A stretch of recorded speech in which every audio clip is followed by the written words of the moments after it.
Dear students, السلام علیکم۔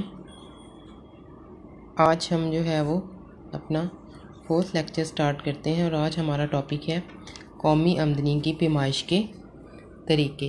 اس سے پہلے ہم نے قومی آمدنی کی ڈیفینیشنز اور اس کے علاوہ جو ہے قومی آمدنی کے مختلف تصورات پڑھ چکے ہیں۔ قومی آمدنی کی ڈیفینیشنز میں ہم نے جانا کہ جو بھی تعریفیں ہیں ان میں پہلی قسم کی تعریفیں تو ان لوگوں کی ہیں جو کہ کسی ملک میں پیدا ہونے والی اشیاء و خدمات کو ہی اس ملک کی قومی آمدنی جو ہے وہ قرار دیتے ہیں۔ ان میں professor Marshall, A C Pigou, J R Hicks اور سیمویلسن کے نام ہیں۔ اس کے بعد ہم نے جو ہے وہ پروفیسر گارڈنر ایکلے کی تعریف پڑھی ہے، جو کہہ رہے ہیں کہ کسی ملک کے افراد جو کچھ کماتے ہیں ان کی آمدنیاں ہی ان کی آمدنیوں کا مجموعہ جو ہے وہ قومی آمدنی کہلاتا ہے۔ جبکہ تیسری قسم کی تعریف جو ہے وہ پروفیسر فشر نے کی ہے، جو کہتے ہیں کہ کسی ملک میں اخراجات کی شکل میں جو کچھ جو ہے وہ خرچ کیا جاتا ہے اس کا مجموعہ جو ہے وہ قومی آمدنی کہلاتا ہے۔ تو ان تینوں قسم کی تعریفوں سے یہ واضح ہوتا ہے کہ ہم قومی آمدنی کی پیمائش 3 طریقوں سے کر سکتے ہیں۔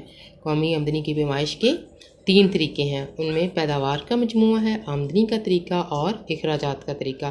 تو آج ہم پہلا طریقہ جو ہے وہ ڈسکس کرتے ہیں۔ سب سے پہلے پیداوار کا طریقہ۔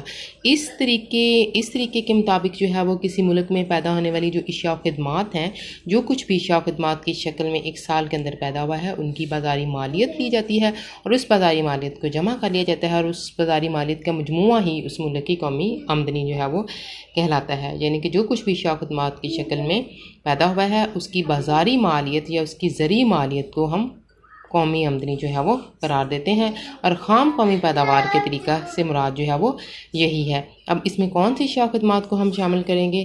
اس میں سب سے پہلے جو ہے وہ زرعی اشیاء لیں گے۔ شعبہ زراعت میں فصلوں کی شکل میں گندم، کپاس، چاول، دالیں، گنا، یہ جو کچھ بھی جو ہے وہ زراعت نے پیدا کر کے دیا ہے اس کی بازاری مالیت لے لی جائے گی۔ معدنی اشیاء یعنی کہ وہ تمام اشیاء جو زیر زمین جو ہے وہ زیر زمین معدنیات کی شکل میں حاصل ہوئی ہیں، جن میں لوہا، کوئلہ، نمک، پیٹرول، گیس، ان کی بازاری مالیت لے لیں گے۔ اس کے علاوہ صنعتی اشیاء، کارخانوں میں جتنی اشیاء و خدمات پیدا ہوئی ہیں، اور اس کے علاوہ ڈاکٹروں، وکیلوں، اساتذہ اور جتنے بھی سرکاری ادارے ہیں ان کے ملازمین کی تنخواہوں کو لے لیا جائے گا۔ اور اس کے علاوہ کچھ دیگر اشیاء بھی ہیں، جیسے پولٹری ہے، حیوانات ہے، جنگلات ہیں، ان سے جو کچھ بھی پیدا ہوا ہے ان سب کی بازاری مالیت کو اکٹھا کر لیں گے، اور اس بازاری مالیت کا مجموعہ جو ہے وہ قومی آمدنی جو ہے وہ کہلائے گا۔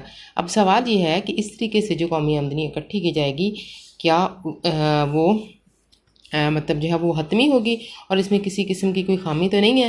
لیکن ظاہر ہے کہ ایسا نہیں ہے۔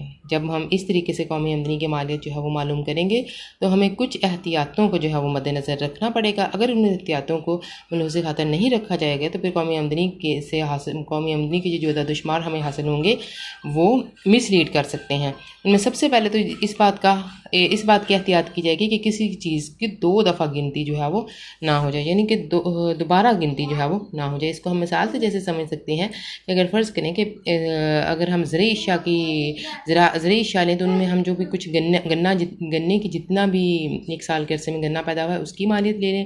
اس کے بعد جو ہے وہ گنے سے چینی بنی ہے تو چینی کو الگ ہم صنعتی اشیاء میں جمع کر لیں، اور گنے کی مالیت کو ہم زرعی اشیاء میں جمع کر لیں، تو اس طرح سے جو ہے وہ اعداد و شمار جو ہے وہ غلط ہو جائیں گے، کیونکہ چینی جو ہے وہ گنے سے ہی تیار ہوئی ہے۔ تو ایسی صورت میں ہم یا تو آخری شکل میں تیار ہونے والی چیز کی مالیت کو لیں گے، یا پھر اگر ہم گنے کی مالیت لے لیتے ہیں تو اس کے بعد اس میں جتنی ویلیو ایڈ ہوئی ہے صرف اس کو جو ہے وہ گنے کی قیمت میں شامل کریں گے، تو اس صورت میں اعداد و شمار جو ہے وہ ٹھیک رہیں گے۔ اس کے علاوہ ہمیں بہت ساری خدمات ایسی بھی ہوتی ہیں جن کے معاوضے جو ہیں وہ وصول نہیں کیے جاتے، جیسے کوئی ٹیچر یا استاد ہے وہ اپنے بچوں کو پڑھا لیتا ہے، یا کوئی درزی اپنے کپڑے خود سلائی کر لیتا ہے، یا پھر جو ہے وہ اپنے جوتے خود پالش کر لینا۔ یہ بہت سے ایسے کام ہیں جو ہم اپنے لیے جو ہے وہ رضاکارانہ طور پہ کر لیتے ہیں اور ہم ان کا کوئی معاوضہ جو ہے وہ نہیں لیتے۔ ظاہر ہے ایسی خدمات کے معاوضوں کا اندازہ لگانا جو وہ مشکل ہے، اس لیے قومی آمدنی کی پیمائش کرتے وقت ان خدمات کی قدر و مالیت کو ہم شمار جو ہے وہ نہیں کر سکتے۔ تیسری جو احتیاط جو ہے وہ مد نظر رکھنی ہے وہ ہے جو مخفی یا زیر زمین سرگرمیاں ہیں ان کے بارے میں جو ہے وہ جانا ہے۔ بعض اوقات ایسا ہوتا ہے کہ خام قومی پیداوار کی مالیت کا اندازہ لگاتے وقت تمام اشیاء و خدمات کی زرعی مالیت جو ہے وہ زیر زمین یا مخفی اشیاء و خدمات کی مالیت کو بھی جمع کیا جائے. لیکن بعض اوقات ایسا ہوتا ہے کہ ہم ساری کی ساری پیداواریں جو ہے وہ شمار جو ہے وہ نہیں کر پاتے. جیسے فرض کریں کہ گندم ہی ہے، جب گندم کی پیداوار آتی ہے تو بہت ساری گندم جو ہے وہ گھروں میں استعمال کے لیے کسان اپنے گھروں میں رکھ لیتے ہیں، وہ منڈی میں فروخت ہونے کے لیے نہیں آتی.